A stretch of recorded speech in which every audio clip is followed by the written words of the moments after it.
gái mộng chiều có em nắng ngừng thả vào, gió thôi cuộn mình chợt thấy trọn cô đơn mênh mông.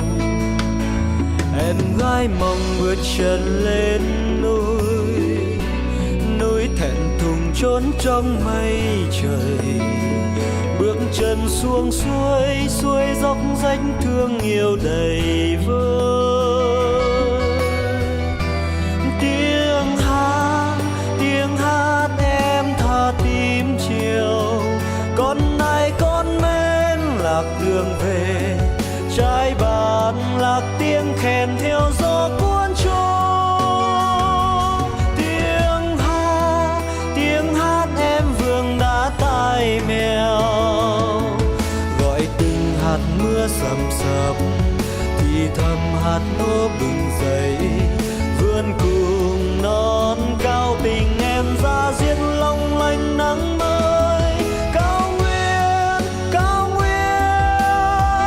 tôi khát khô nghẹn ngào.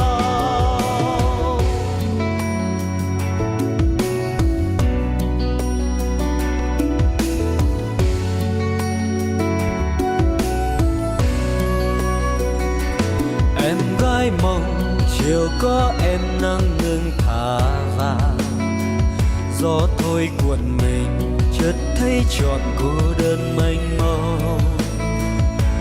Em gái mong bước chân lên núi, núi thẹn thùng trốn trong mây trời, bước chân xuống suối, suối dốc rách thương yêu đầy vơi.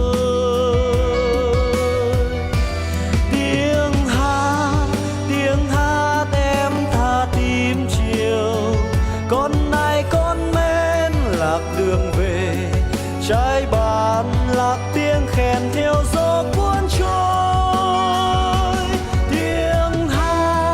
Tiếng hát em vương đã tai mèo, gọi từng hạt mưa sầm sập, thì thầm hạt ngô bừng dậy, vươn cùng non cao tình em ra